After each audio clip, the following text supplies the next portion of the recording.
ইব্রাহিম ইবনে Adham রহমতুল্লাহি আলাইহি ইব্রাহিম রাজপ্রাসাদে শুয়ে রইছে। আল্লাহর বান্দা রাজপ্রাসাদের ভিতরে আছে, আরামে ঘুমাইতেছে। রাত গভীরে ওনার রাজপ্রাসাদের ছাদের উপরে টক টক টক টক করে ঘোড়ার হাঁটলে যেরকম শব্দ হয় ওরকম শব্দ ওনার ঘরের ছাদের উপরে এরকম শব্দ ওনার কানে আসতেছে। যুবরাজ বাদশাহ ঘুম ভাঙা গেছি। ইব্রাহিম ইবনে আদহাম ইব্রাহিমের ঘুম ভাঙা গেছে। ইব্রাহিম ঘুম থেকে জায়গা বলায়, কে কে আমার ছাদের উপরে কে কে রে আমার ছাদের উপরে কে? এত বড় দুঃসাহস, আমার ছাদের উপরে কে?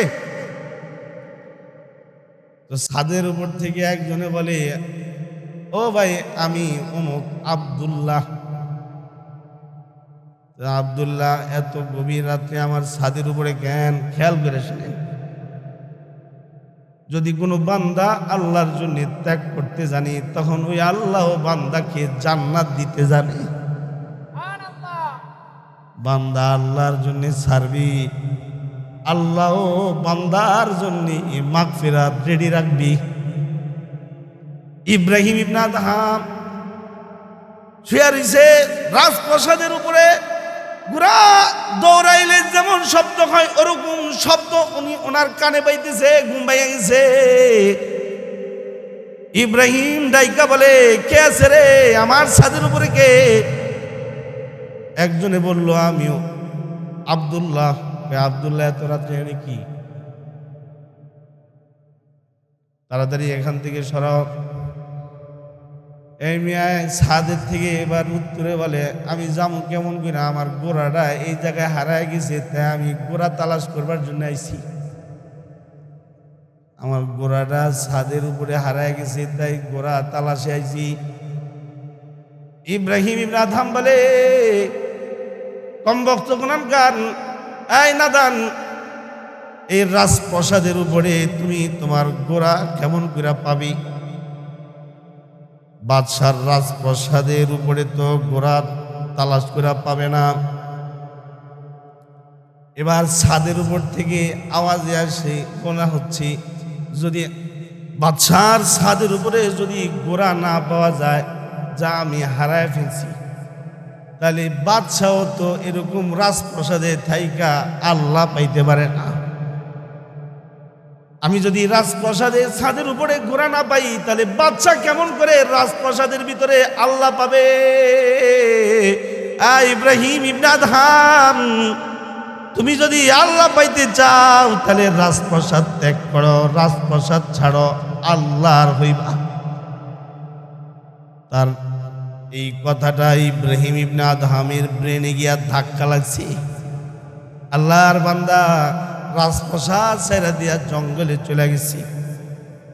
তাজকিরাতুল আউলিয়া কিতাবে ঘটনা লিখছে, আল্লাহর বান্দা ইব্রাহিম ইবনে আদহাম ওই জায়গায় থেকে আল্লাহর গোলামি করে। আল্লাহ আল্লাহ আল্লাহ, আল্লাহর গোলাম, আল্লাহর নামে জিকির করে। এর মধ্যে আল্লাহর যত হুকুম আছে সব পালন করে। লম্বা সময় অতিবাহিত হয়ে গেছে। ওনার রাজ্যে এলোমেলো সব রকমের এলোমেলো শুরু হয়ে গেছে। মন্ত্রী পরিষদ যারা ছিল তারা ওনার তালাশে বেরিয়েছে। কই গেল রে আমাদের বাদশা, কই গেল? খবর নিয়ে জানলো বাদশা জঙ্গলের ভিতরে কি জানি সাধনা করে। সবাই মিলা বাদশার দরবারে গেল। বাদশা নামদার, আসেন, আপনি আপনার সিংহাসনে আসেন, আপনি আপনার রাজত্ব আপনি নিয়ে নেন। হযরত ইব্রাহিম ইবনে আদহাম বলছে, না, আমি ওই রাজত্ব আর করবো না। কি করবেন না? মানুষ চায় পায় না, আর আপনি করবেন না, বুঝলাম না। মানুষ চায় কিন্তু পায় না, আর আপনি পাইছেন, করবেন না, বুঝলাম না। কয় না রে, করবো না, করবো না, যা যা, তোরা তোদের মতো গিয়া চল। ওনার মন্ত্রী যারা ছিল তারা বলে, বাচ্চা মাথা গরম করেন না, একটু বুঝবার চিন্তা করেন, বুঝবার চেষ্টা করেন। মানুষ আপনার রাজত্ব মেনে নিয়েছে। ইব্রাহিম ইবনে আদহাম বলেছে, দরকার নাই, এতদিন আমি মানুষের উপরে রাজত্ব করেছি, এখন আমি আমার মালিক আল্লাহ তাআলাকে পায়া গেছি।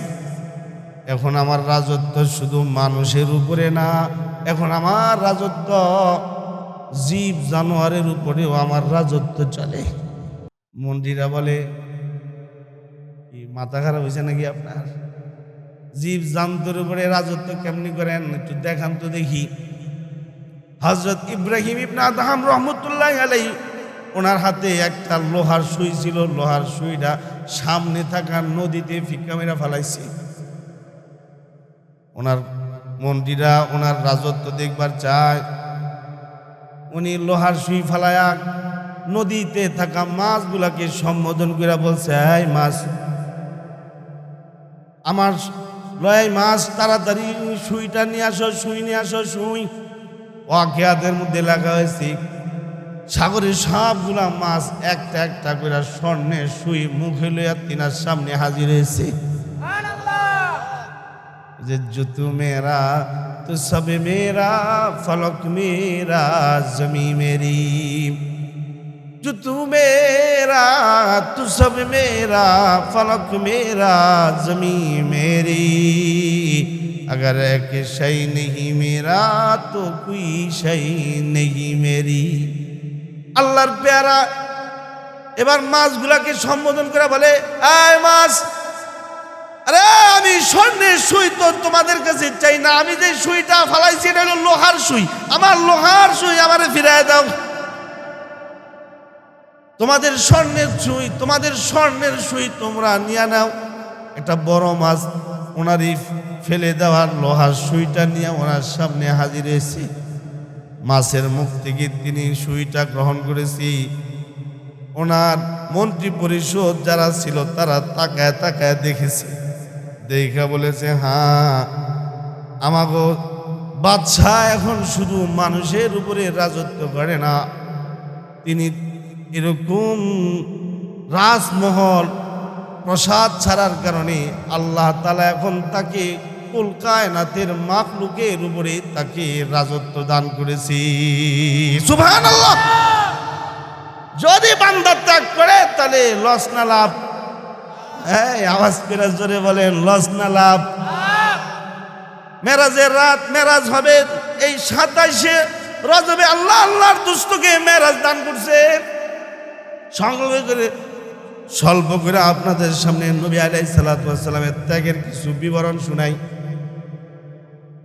আরবি বছরের মাস যেটা শুরু হয় এটা ত্যাগের, আরবি বছরের মাস যেটা শেষ হয় ওটাও ত্যাগের। আপনার আমার নবীও সর্বোচ্চ ত্যাগকারী ছিলেন। এই জন্য আল্লাহর রাসূল গোটা উম্মতের জন্য রহমত হয়ে আল্লাহর পক্ষ থেকে প্রেরিত হয়েছেন। আল্লাহ আল্লাহর দোস্তের শান, আল্লাহ আল্লাহর দোস্তের মান, মুহাম্মদুর রাসূলুল্লাহ সাল্লাল্লাহু আলাইহি ওয়াসাল্লামকে আল্লাহ তাআলা মর্যাদা দান করলেন। আয়াত পড়েছি, আল্লাহ বলেন, লাকাদ জাআকুম রাসূলুম মিন আনফুসিকুম আজিজুন আলাইহি মা আনিতুম হারিসুন আলাইকুম বিল মুমিনিনা রাউফুর রহিম। লাকাদ জাআকুম রাসূলুম মিন আনফুসিকুম আজিজুন আলাইহি মা আনিতুম হারিসুন আলাইকুম বিল মুমিনিনা রাউফুর রহিম। فإن تولوا فقل حسبي الله لا إله إلا هو لا إله إلا هو عليه توكلت وهو رب العرش العظيم।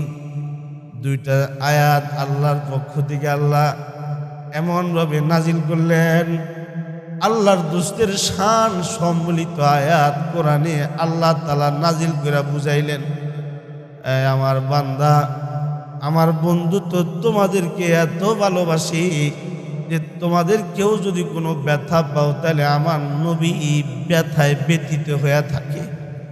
তাই এই নবীর কোরবানি যেমন আমার কাছে পছন্দের, তোমাদের কোরবানিও আমার কাছে পছন্দের। তোমরা যদি কোরবানি করতে পারো, তোমরাও যদি ত্যাগ করতে পারো, তাহলে তোমরা আমার কাছে সবচেয়ে বেশি সম্মানী। তাই এই জন্যে যারা এই ঠান্ডা পানি দিয়া ওযু করে নামাজ পড়ে, ও বান্দা ও বান্দির মর্যাদা। আর যে ঠান্ডা পানি দিয়া ওযু করে নামাজ পড়বার লাগবে দেখা যে নামাজই না পড়ে, তার মর্যাদা কি সমান নাকি? একজনে ঠান্ডা পানি দিয়া ওযু করে নামাজ পড়ে, আরেকজন শীত করে দেখা একেবারে ওযুই করলো না, নামাজই বললো না, দুইজনে কি সমান? দুইজনেই সমান না। নবী আলাইহিস সালাতু ওয়াস সালাম আপনার আমার জন্য সর্বোচ্চ কোরবানি দাতা ছিলেন। নবী আলাইহিস সালাতু ওয়াস সালামের ত্যাগের কিছু কথা শোনায় আল্লাহর দোস্ত মুহাম্মদুর রাসূলুল্লাহ সাল্লাল্লাহু আলাইহি ওয়াসাল্লাম জমিনে আসার পূর্বে এতিম হইল। আল্লাহর দোস্ত দুনিয়ায় আসার আগে আগে এতিম হয়ে গেল। আল্লাহ বলে, বন্ধু আমি আপনার এতিম পাইছি, এতিম। ফাআম্মাল ইয়াতীমা ফালা তাকহার, ফাআম্মাল ইয়াতীমা ফালা তাকহার, ওয়াআম্মাস সাইলা ফালা তানহার, ওয়াআম্মা বিনিমাতি রাব্বিকা ফাহাদ্দিস। বন্ধু আমি আপনার এতিম পাইছি। আপনার আমার নবী জন্মের পূর্বেই বাবা হারাইছে। নবী আলাইহিস সালাতু ওয়াস সালাম মায়ের কাছে লালিত পালিত হইতো। আল্লাহর দোস্তর বয়স যখন 6 বছর হইল, আল্লাহ তাআলা আল্লাহর নবীকে মা হারা করলো, মা হারাইলো। জন্মের পূর্বে বাবা হারাইছে। পৃথিবীতে প্রত্যেকটা মানুষের কাছে সবচাইতে আপন হইল দুইটা মানুষ। আওয়াজ করে জোরে বলেন, কয়টা মানুষ? বাবা মা হলো সবচেয়ে বেশি আপন। যার বাবা নেই সেই বুঝে সে যে কি হারায় ফেলছে। যার জনম দুঃখী মা নাই সেই বুঝে সে যে কি হারায় ফেলছে। বাবা এটা এমন একটা বট গাছ, যেই বট গাছটা অসুস্থ হয়েও যদি বিছনায় পড়ে থাকে তারপরেও কলিজাটা বড় লাগে। বাবা এটা এমনই একটা গাছ, এই গাছটা যদি জীবিত থাইকা বিদেশেও থাকে তারপরেও নিজের কলিজাটা সব সময় বড় থাকে। যার বাবা নাই সেই বুঝে সে বিশাল বড় নিয়ামত থেকে বঞ্চিত হয়ে গেছে। মা বাবা আল্লাহ প্রদত্ত বড় নিয়ামত। এই জন্য আল্লাহ আল্লাহর কোরআনে বলে, وَقَضَى رَبُّكَ أَلَّا تَعْبُدُوا إِلَّا إِيَّاهُ وَبِالْوَالِدَيْنِ إِحْسَانًا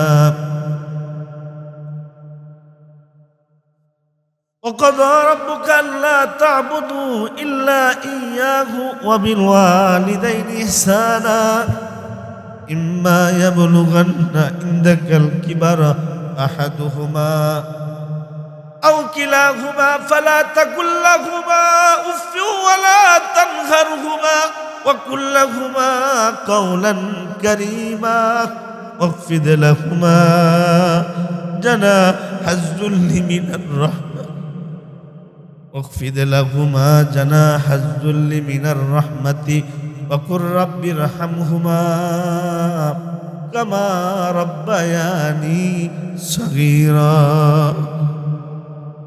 ربكم أعلم بما في نفوسكم إن تكونوا صالحين فإنه كان للأوابين غفورا আল্লাহ বলেন, দুইটা সিদ্ধান্ত আমি তোমাদেরকে জানাই দিচ্ছি।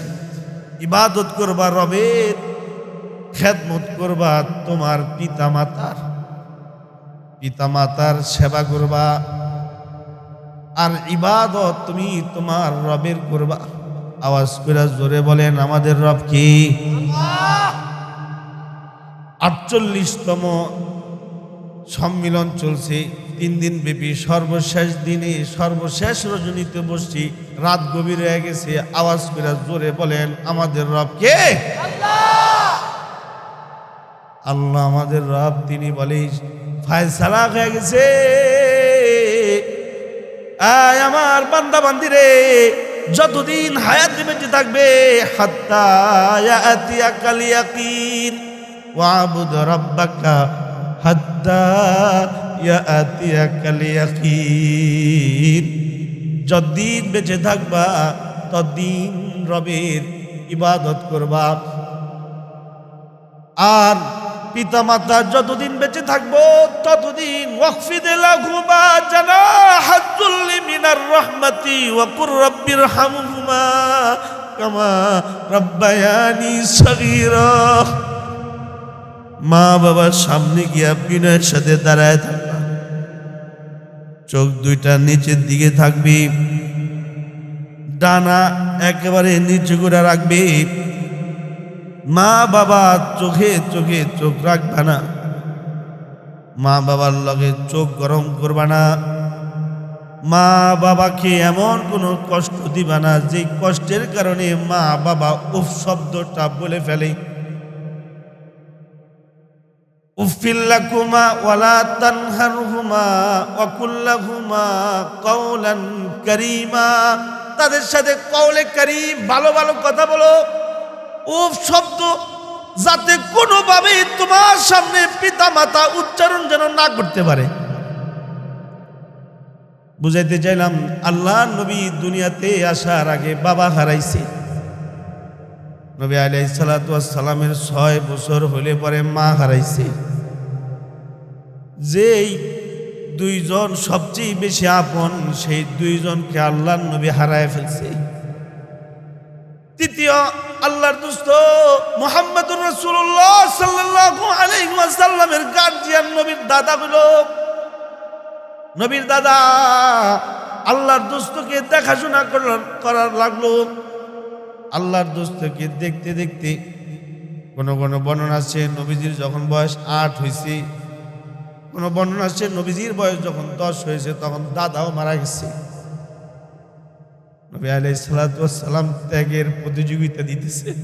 জন্মের পূর্বে বাবা হারাই গেল, জন্মের 6 বছর পরে মা হারাইল, এর মার ইন্তেকালের 2 বছর পরে নবী আলাইহিস সালামের 8 বছর বয়সে দাদা হারাইল। আল্লাহর দোস্তকে এবার দেখাশোনার দায়িত্ব হযরত আবু তালিব নিল। আবু তালিব যিনি ছিলেন নবী আলাইহিস সালামের চাচা, তিনি নবীজিকে লালন পালন করতেন। নবী আলাইহিস সালাতু ওয়াস সালামের বয়স যখন 25 হইল, হযরত খাদিজা রাদিয়াল্লাহু আনহা নবীজির মধ্যে অলৌকিক কিছু জিনিস দেখে তিনি আল্লাহর দোস্তের কাছে বিয়ে বসবার জন্য প্রস্তাব দিল। নবী আলাইহিস সালাতু ওয়াস সালাম লজ্জায় বলল যে আমি তো আমার গার্জিয়ান না, আমার একজন গার্জিয়ান আছে, আমার চাচা, আমার মুরব্বী, তিনি আমার গার্জিয়ান, তিনাকে আপনি বলতে পারেন, যদি তিনি চান তাহলে হবে, না হলে হবে না। নবী আলাইহিস সালাতু ওয়াস সালামের চাচা প্রস্তাব পাইল আল্লাহর দোস্ত মুহাম্মদুর রাসূলুল্লাহ সাল্লাল্লাহু আলাইহি ওয়াসাল্লামকে নিয়ে, আল্লাহর দোস্তকে নিয়ে। নবীর চাচা বৈশা পরামর্শ করলো, ভাতিজা তোমার বাবাই তো তোমার জন্মের পূর্বেই মারা গেছে, তোমার মা কিন্তু তোমার 6 বছর বয়সে মারা গেছে, এরপরে বাবাই তোমারে দেখতো, তোমার দাদা সেও মারা গেল, এখন আমার কাছে আসছো। আর এরই মধ্যে খাদিজা নামক মহিলার পক্ষ থেকে তোমাকে প্রস্তাব দেওয়া হয়েছে আমার কাছে। আমি যেটুকু জানি খাদিজা হইল অমায়িক মানুষ। এই মক্কাতুল মুকাররমায় যত সম্ভ্রান্ত পরিবারের মেয়ে আছে, যত সম্ভ্রান্ত পরিবারের মহিলা আছে, এর মধ্যে হলো খাদিজা সর্বোত্তম। আর খাদিজা নিজ থেকে তোমার বিয়ে করবার চায় আমার কাছে প্রস্তাব দিয়েছে। এখন তুমি কি বলো? নবীজি বলেন, চাচা আপনি যেটা সিদ্ধান্ত নেবেন সেটাই হবে। নবীর চাচা বলল, দেখো বাজান, আমার ঘরে সংসারে মানুষ বেশি, আমি যে কামাই করি কামাইতে তোমাদের সবাই খাওয়াইতে আমার কষ্ট হয়। এর মধ্যে তুমি খাদিজার হয়ে খাদিজার ব্যবসা বাণিজ্য দেখাশোনা করতেছ, এতে কিছু টাকা আমাকে দাও, তাতে আমি সবারই নিয়ে চলতেছি। আমার মন বলে খাদিজার সাথে তোমার বিয়ে হয়ে গেলে পরে ভালোই। একদিকে আমি আবু তালিব কয়দিন আর বাঁচবো, আমি মরে গেলে খাদিজা তোমার গার্জিয়ান হইব। সুবহানাল্লাহ, জোরে বলেন। আমি কয়দিন না কয়দিন বাঁচি, কবে না জানি মরে যাই, তোমার একটা গার্জিয়ানের দরকার আছে বাবা। খাদিজা যদি তোমার গার্জিয়ান হয়ে যায় তাহলে আমার দিল বলে এটা ভালো হইব। আমি সর্ব বিষয় মিলে যেটা বুঝলাম, তুমি বিয়ে করো। বিয়ে হয়ে গেল। নবী আলাইহিস সালাতু ওয়াস সালাম বিয়ে করলেন হযরত খাদিজাতুল কুবরা রাদিয়াল্লাহু আনহা কি 40 বছর বয়সী একজন আম্মাজানকে বিয়ে করলেন। 40 বছর নবীজির হইল। আল্লাহর পক্ষ থেকে এবার নবুয়তি প্রকাশ করবার নির্দেশ দেওয়া হলো। কওল মাকুল আছে, আল্লাহ তাআলা আল্লাহর নবী কিন্তু ওই সময় থেকে নবী বানায় রাখছেন যখন হযরত আদম বাইনাল মাই ওয়াত তিন, মাটি এবং পানির মধ্যে ছিল, তখনই আল্লাহ তাআলা আল্লাহর দোস্তকে নবী বানায় রাখলো। সুবহানাল্লাহ, জোরে বলেন সুবহানাল্লাহ। এতদিন ছিলেন, এতদিন এটা মাহজুব ছিল, গোপন ছিল, বাতেন ছিল, বাতেন। 40 বছর নবীজির হইল। আল্লাহ বলল, বন্ধু বন্ধু এবার আপনি আপনার নবুয়তি ঘোষণা করেন। নবী আলাইহিস সালাম নবুয়তি ঘোষণা করলো। আপনার আমার নবীর ত্যাগ শুরু হইল। আল্লাহ তাআলা আল্লাহর দোস্তের পক্ষ থেকে পরীক্ষা নেওয়া শুরু করলো। নবীর পরীক্ষা নেয়, বিয়ে শাদী হয়ে গেল। একটা পর্যায়ে নবী আলাইহিস সালাতু ওয়াস সালাম যখন নবুয়তি পাইলেন 40 বছর বয়সে গিয়া, আল্লাহ তাআলা বলেন ওয়া আরিদ আশিরাতাকাল ওয়ানজির আশিরাতাকাল আকরাবিন ওয়াকফিদ জানাহাকা লিমান ইত্তাবাআকা মিনাল মুমিনিন। বন্ধু এবার আপনি দাওয়াত দেন, লা ইলাহা ইল্লাল্লাহ, এই কালিমার দাওয়াত দেন। আওয়াজ করে জোরে বলেন, কোন কালিমার দাওয়াত দিত? লা ইলাহা ইল্লাল্লাহ দাওয়াত দেন। আমার স্মরণ করতে বলেন, কারণ দুনিয়ায় যত কিছু আছে এই সব জিনিসের কোনো মূল্য নাই, মূল্য শুধু আমার স্মরণে আছে। আল্লাহু আকবার, জোরে বলেন। না দুনিয়া সি না দুনিয়া से ना दौलत से ना घर आबाद करने से तसल्ली दिल को मिलती है खुदा को याद करने से, तसल्ली दिल को मिलती है खुदा को याद करने से। ना दुनिया से ना दौलत से ना घर आबाद करने से तसल्ली दिल को मिलती है खुदा को याद करने से। দুনিয়ার মধ্যে কামিয়াবি না, ধন দৌলতের মধ্যে কামিয়াবি না, ঘর বাড়ি বানানোর মধ্যে কামিয়াবি না। কেউ যদি কামিয়াব যদি হতে চায়, কেউ যদি দিলের প্রশান্তি পেতে চায়, তসল্লি তসল্লি দিল কো মিলতি হে খুদা কো ইয়াদ করনে সে। কেউ যদি প্রশান্তি পেতে চায় তাহলে সে যেন আল্লাহকে স্মরণ করে। আওয়াজ করে জোরে বলেন, সে যেন কাকে স্মরণ করে? আল্লাহকে যেন স্মরণ করে। তা আল্লাহ বলে, বন্ধু গো বলেন লা ইলাহা ইল্লাল্লাহ বলতে থাকেন, সবাইকে এই কালিমা পড়াইতে থাকেন, সবাইকে এক আল্লাহর দিকে আহ্বান করেন। নবী আলাইহিস সালাতু ওয়াস সালাম আল্লাহর নির্দেশ পায়া আহ্বান করলো। আল্লাহর পক্ষ থেকে যখন নির্দেশ পেল, বন্ধু আপনি নবুয়তি প্রকাশ করেন। অবশ্য আল্লাহ তাআলা কোরআন আল্লাহর দোস্তকে দিয়া তারপরে বলছে যে এবার আপনি নবী, সবাইকে আপনি এটা বলে দেন আর সবাইকে আমার দিকে আহ্বান করেন। আল্লাহু ইয়াদউ ইলা দারিস সালাম, সবাইকে দারে সালাম তথা শান্তির দিকে আহ্বান করেন, শান্তির জান্নাতের দিকে আহ্বান করেন। ওয়াদাইয়ান ইলাল্লাহি বিইযনিহি ওয়া সিরাজাম মুনিরা, সবাইকে আল্লাহর দিকে আহ্বান করেন। কোন সময় নির্দেশ দিলেন? যখন নবীর বয়স 40 হয়েছে, কোন সময় আল্লাহ তাআলা নবীকে এই নির্দেশ দিলেন? যখন নবীজি গোটা মাতৃভূমির সবার কাছে আল আমিন উপাধি পাইছে। কি কথা বুঝতেছেন নি? কেমনে বুঝবো? কথা বুঝতেছেন? দোনো হাত উপরে উঠান, ঘুমের ভাবটা দূর করেন, আওয়াজ করে জোরে বলেন সুবহানাল্লাহ, আওয়াজ করে বলেন আলহামদুলিল্লাহ, সর্বোচ্চ আওয়াজে বলেন আল্লাহু আকবার, আরো জোরে বলেন আল্লাহু আকবার।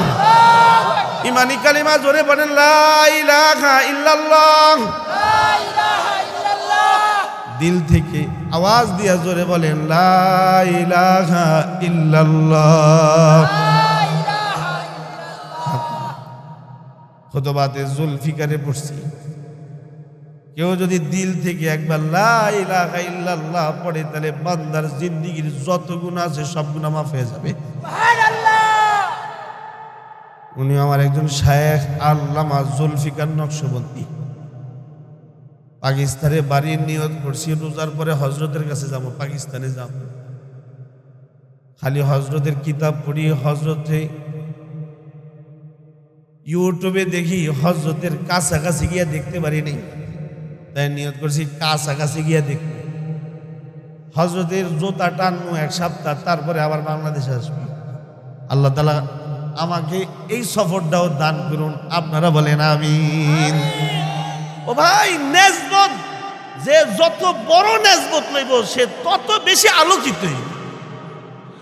আমার বাংলাদেশের হজরত যিনি, যার নাম আপনারা জানেন সবচেয়ে বেশি, ওনার আল্লাহ তাআলা ওনাকে যে এই নূর দিচ্ছেন, এই নূর পাওয়ার বহু কারণের এক কারণ হলো উনি অনেক বুজুর্গদের সোহবত উঠাইছেন, যার কারণে এখন আল্লামা আইয়ুবীর ভক্ত সবাই।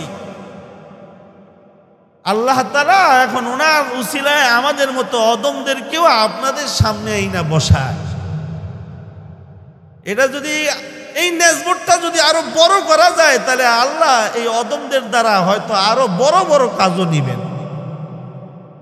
তাই নিয়ত করছি, আপনারাও নিয়ত করেন আল্লাহ ওয়ালাদের সোহবতে যাইবেন। জোরে বলেন আমিন, বলেন আরো জোরে বলেন আমিন। আল্লাহ ওয়ালাদের সোহবতে যাইবেন।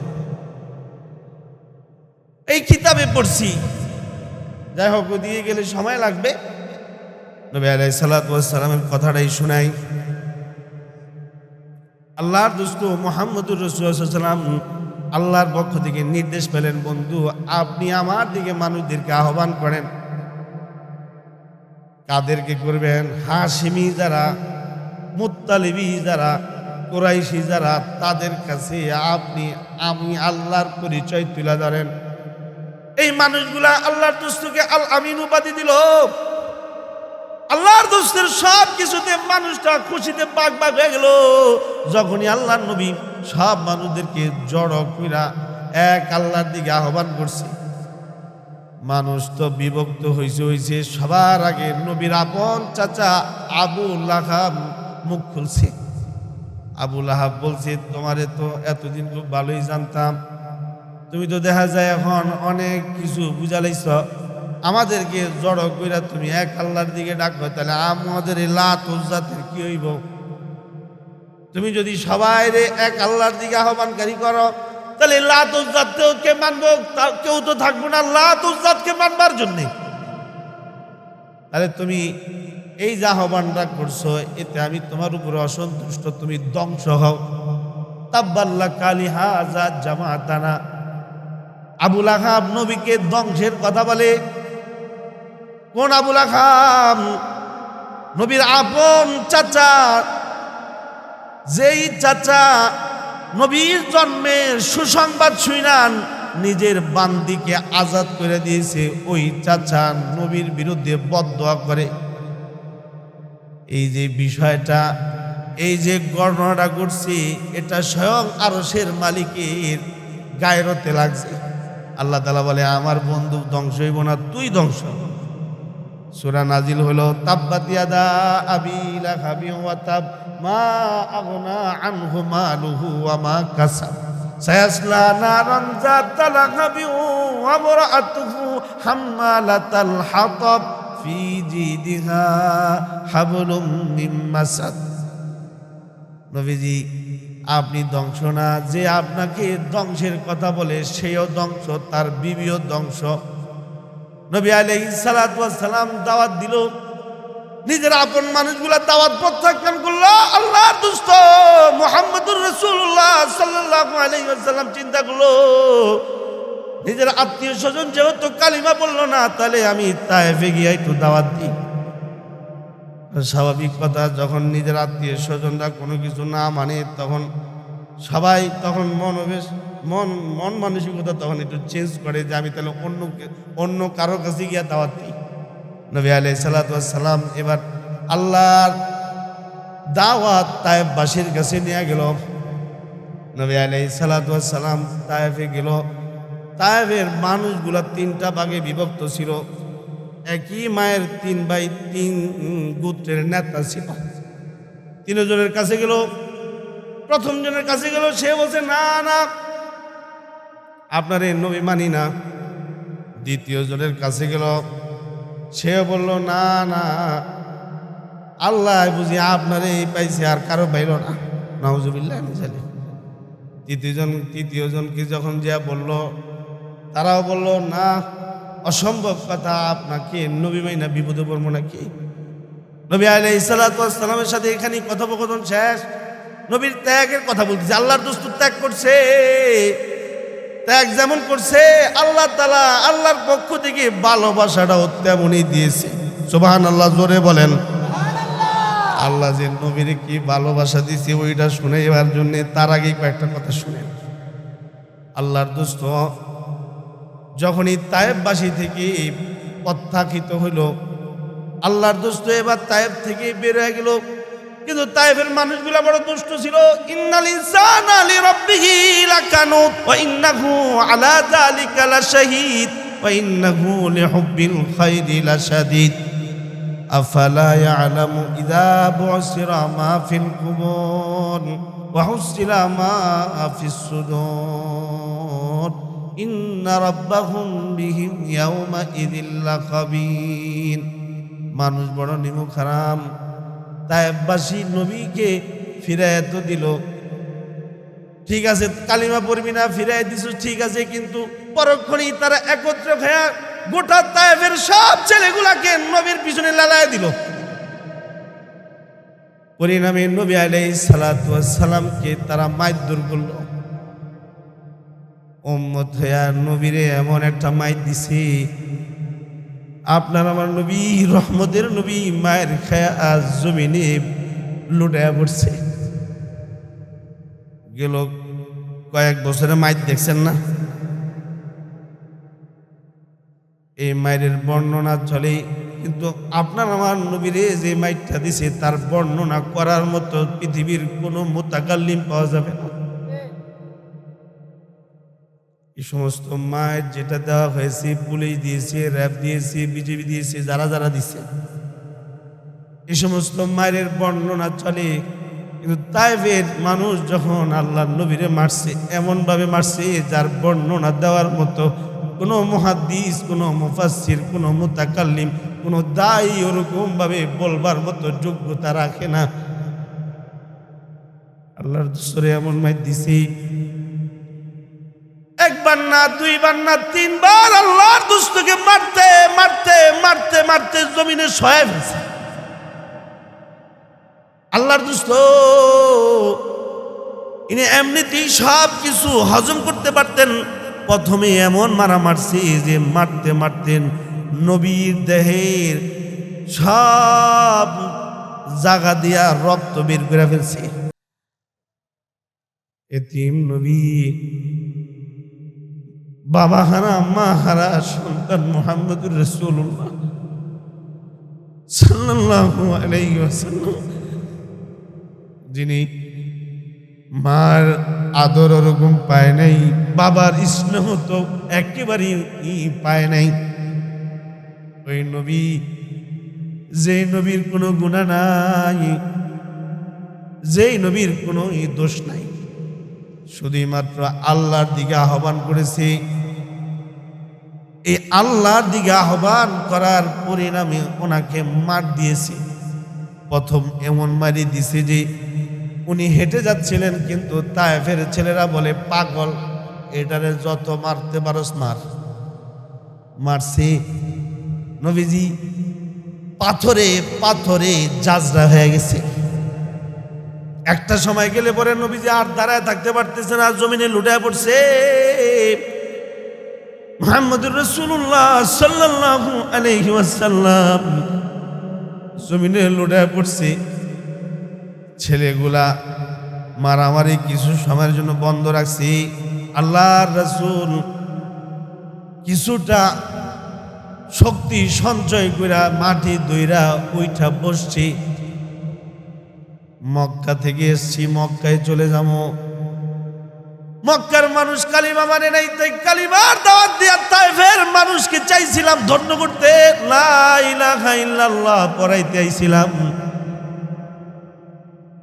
এই লা ইলাহা ইল্লাল্লাহ তারা নিব না, তাহলে ঠিক আছে আমি তাহলে মক্কায় ফিরে চলে যাই। নবীজি যখন আবার দাঁড়াইছি, তায়েফের এই দুষ্ট ছেলেগুলো আবার নতুন করে আবার মাই শুরু করছি। এমন মারা মারছি, হযরত যায়েদ বলে দাঁড়ালো, সবগুলা পাথর নবীজির পিঠে আইসা আইসা বৈশা যাইত, চামড়া ভেদ করে ভিতরে বৈশা যাইত। আমি আল্লাহ নবীর সাথে সফরে ছিলাম, এই সফরে আমি সাথে ছিলাম। ওই যে পাথরগুলা যেগুলো আল্লাহর রাসূলের দেখে বৈশা গেছে, ওই পাথরগুলা যখন আমি টান দিয়া বাইর করতাম, তখন নবীজির ওই জায়গা থেকে রক্ত ফিনকি দিয়া বাইর হইত। নবীর রক্তে আমিও লাল হয়েছি। নবীর রক্ত মোবারক দিয়া যেমন জমিন লাল হয়েছে, নবীর গায়ে রক্ত মোবারক দিয়া আমি যায়েদও লাল হয়েছি। দ্বিতীয়বার মারতে মারতে মারতে মারতে নবীর মতো মানুষকে আবারও মাটিতে শোয়া ফেলছে। লম্বা সময় নবী অজ্ঞান হয়ে পড়ে ছিল। অনেক সময় যাওয়ার পর আল্লাহর দুস্তের হুঁশ ফিরাইল। হযরত যায়েদ রাদিয়াল্লাহু আনহু বলে, আল্লাহর নবী এবার আমাকে ডাইকে বলে, যায়েদ চলো আমরা মক্কায় চলে যাই। দ্বিতীয়বার যখন নবী দাঁড়াইলো, তৃতীয়বার আবার ছেলেগুলো আল্লাহর নবীকে মারা শুরু করলো। মুহাম্মদুর রাসূলুল্লাহ সাল্লাল্লাহু আলাইহি ওয়াসাল্লামকে মারতে মারতে একেবারে জমিনে শোয়া ফেললো। বর্ণনাকারীরা রাওয়ায়াতকারীরা লিখছে, নবীজির দেহ থেকে এই পরিমাণ রক্ত ঝরছে যে নবীজির পায়ের জোতা নবীজির পায়ের সাথে একেবারে জমাট লেগে গেছে। মুহাম্মদুর রাসূলুল্লাহ সাল্লাল্লাহু আলাইহি ওয়াসাল্লামের দেহের রক্ত দিয়া পায়ের জোতা লাইগা গেছে। হযরত যায়েদ বলে, আমি টান দিছিলাম খুলতে, কিন্তু এমন ভাবে লাগছে খুলতেছে না। নবী আলাইহিস সালাম তৃতীয়বার মায়ের খাওয়ার পরে ছেলেগুলা মায়েরা মন বইরা আল্লাহর নবীরে মারছে। নবীজি মন বইরা উম্মতের জন্য আল্লাহর কাছে দোয়া করে, আল্লাহ আমার উম্মতকে আপনি মাফ করে দেন। নবীজির সারা রাত সেজদায় পড়ে কেঁদেছি। নবীজি গুহায় ডুইকা উম্মতের মাগফিরাতের জন্য মন বইরা বইরা কেঁদেছি। আর উম্মত তায়েফবাসী মন বইরা নবীরে মারছে। নবী আলাইহিস সালাম তৃতীয়বার মায়ের খেয়া জমিনে পড়ছে। যায়েদ রাদিয়াল্লাহু আনহু নিরুপায় হয়ে এবার আল্লাহর নবীর সামনে গিয়া দাঁড়ায় বলছে, তায়েফবাসী ওনাকে আর মারো না, যদি মারতে চাও তাহলে আমারে মারো, আমি যায়েদকে মারো। তোমাদের মনের যত স্বাদ আছে সব স্বাদ আমাকে মাইরা তোমরা মিঠাও, তোমাদের মনের জ্বালা তোমরা মিঠাও আমারে মাইরা, এরপরে ওনার আর মাইরো না। আল্লাহর দুস্ত মুহাম্মদুর রাসূলুল্লাহ সাল্লাল্লাহু আলাইহি ওয়াসাল্লামকে মাথায় পানি দিলাম, কিছু পানি পান করতে দিলাম। অনেক সময় চলে গেলে পরে নবীজির গায়ে শক্তি আসছে। নবী আমার কাঁধে বর ঘুরা ঘুরা মক্কার দিকে আসছে। আল্লাহর রাসূল মক্কা নগরীতে ঢুকলেন। আল্লাহর নবী নিজ ঘরে গেলেন। হযরত খাদিজা রাদিয়াল্লাহু আনহা আল্লাহর রাসূলের এই সব কিছু জেনে নিজেও ব্যথিত হইলেন। নবীজির চাচাও ব্যতীত হইল। আল্লাহর কি কুদরত! সর্বপ্রথম আল্লাহর দোস্তের চাচাও মারা গেল। যে চাচা বাপের মতো আগলায় রাখতো, এই চাচাও মরে গেল।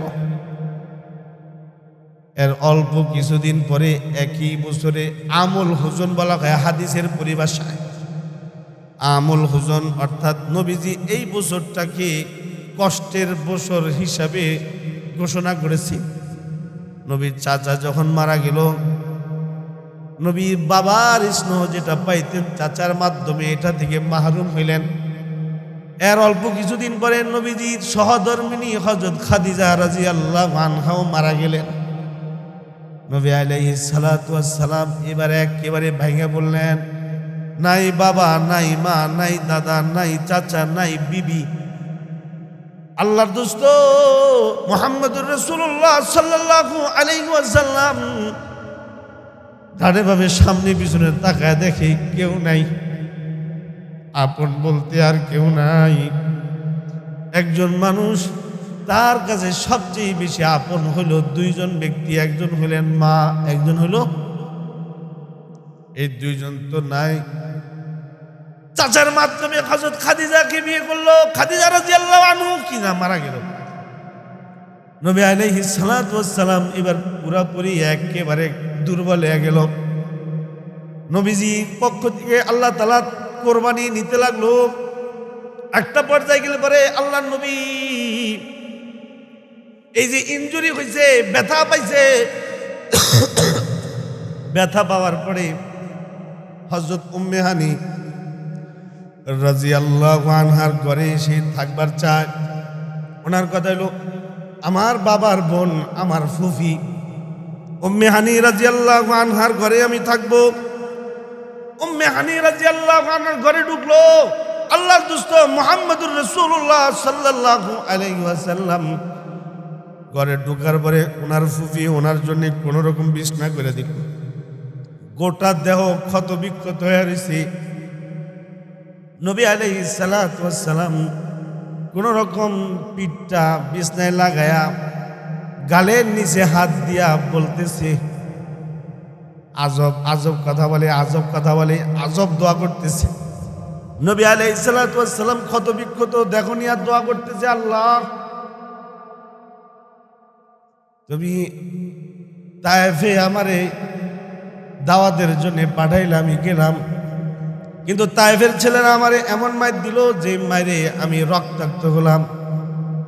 মালিক, আমি এখন তোমারে বলতে চাই, তুমি কি আমার উপরে অসন্তুষ্ট হয়ে গেছো কিনা? ওগো আল্লাহ, তুমি কি এই মুহাম্মদের উপরে অসন্তুষ্ট হয়ে গেছো? তুমি এই মুহাম্মদকে অন্যদের হাতে তুমি উঠায় দিছো নাকি মারবার লিগা?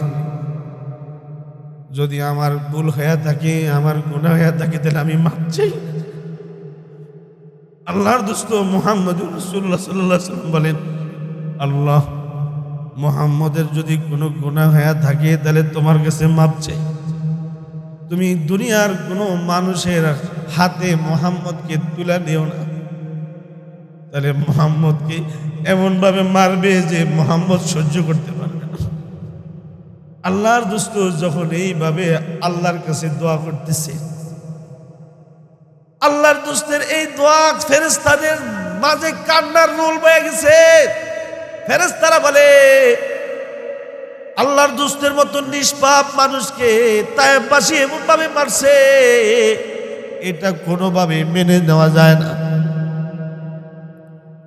এদের উপযুক্ত শাস্তি হওয়া উচিত। এবার আল্লাহর দোস্ত মুহাম্মদুর রাসূলুল্লাহ সাল্লাল্লাহু আলাইহি ওয়াসাল্লাম শোয়া অবস্থায় জিবরাইল চলে এসেছে। তারিখের কিতাবে লিখছে, আল্লাহর নবীর কাছে জিবরাইল আইসা বলে, আল্লাহ আপনাকে সালাম জানাইছে, ইন্নাল্লাহা ইয়াকরাউকা সালাম। আল্লাহ তাআলা আপনাকে সালাম জানাইছে এবং আপনাকে আল্লাহ তাআলা অনুমতি দিছে, আপনি যদি বলেন যে এই তায়েফবাসীদেরকে মাটির সাথে মিশায় দিতে, তাহলে মিশায় দেওয়া হবে, তবে আপনার অনুমতি লাগবে। আল্লাহর দোস্ত বলে, না না, এদেরকে যদি ধ্বংস করে দেওয়া হয় তাহলে আমার কালিমা কারা পড়বে? নবীজি ওই জায়গায় দোয়া করলেন, আল্লাহুম্মা হদি কওমি ফাইন্নাহুম লা ইয়ালামুন। আল্লাহ, এরা আমারে মারছে, এরা আমারে চিনে না, আপনি আমার এই জাতি গোষ্ঠী এবং আমার কওমে যারা আছে সবাইকে আপনি হেদায়েত দিয়ে দেন। সুবহানাল্লাহ বলেন, সুবহানাল্লাহ। নবী আলাইহিস সালাতু ওয়াস সালাম বদদোয়ার জায়গায় দোয়া করলেন। জিবরাইল আমিন চলে গেল। আল্লাহর দোস্ত এবার আবার নতুন আঙ্গিকে দোয়া করে। এবার আল্লাহর দোস্ত বলে, আল্লাহ, যদি আমাকে এমন একটা বন্ধু দিতা যেই বন্ধু আমার বিপদে আমার পাশে থাকতো। বন্ধু বিপদে পড়ে গেলে বন্ধু বিপদের পাশে থাকে। আল্লাহ, আমাকে যদি এমন একটা বন্ধু দিতা যে আমার বিপদের সময় আমারে সান্ত্বনা দিত। আল্লাহ, আমাকে তুমি এমন একজন বন্ধুর ব্যবস্থা করে দাও যে আমার সাথে সব সময় সদা সর্বদা আমার সব কিছু দেখাশোনা করবো। যদি একটু এরকম একটা বন্ধু দিতা তাহলে আমার জন্য ভালো হইতো, যে আমার সান্ত্বনা দিত। আমি বিপদে পড়ে গেছি, আমার সান্ত্বনা দিব। আমাকে কেউ মারছে তখন সে আমার পাশে এসে দাঁড়ায় আমার সান্ত্বনা দিব। নবীজি যখন এই দোয়া করতেছি, এই দোয়া কইরা ক্ষত বিক্ষত দেহ নিয়া নবীর ফুফির ঘরে ঘুমায় গেছি। রাত গভীরে আল্লাহ তাআলা জিবরাইল আমিনকে আবার পাঠায়া বলে, জিবরাইল যাও আমার বন্ধু তালাশ করে। আমি আল্লাহ আমার বন্ধুর সাথে বন্ধু হইতে রাজি আছি। আমি আল্লাহ আমার মুহাম্মদের সাথে বন্ধুত্ব পাতে রাজি আছি। আল্লাহু আকবার, জোরে বলেন আল্লাহু আকবার। বয়ান শেষের দিকে এসে গেছি। নবী আলাইহিস সালাতু ওয়াস সালাম কোরবানি করছে আল্লাহর পক্ষ থেকে। এবার আল্লাহ নবী মুহাম্মদ সাল্লাল্লাহু আলাইহি সাল্লামকে বন্ধুর প্রস্তাব দিতেছে। আল্লাহর নবী শোয়া অবস্থায় জিবরাইল আসছে, আয়েশা বলে, আল্লাহ তাআলা আপনাকে সালাম জানাইছে, ওয়ায়াদউকা, এবং আপনাকে আল্লাহ ডাকতেছে। আল্লাহু আকবার, জোরে বলেন আল্লাহু আকবার। যে যেমন কষ্ট করবে সে তেমন ফল পাবে।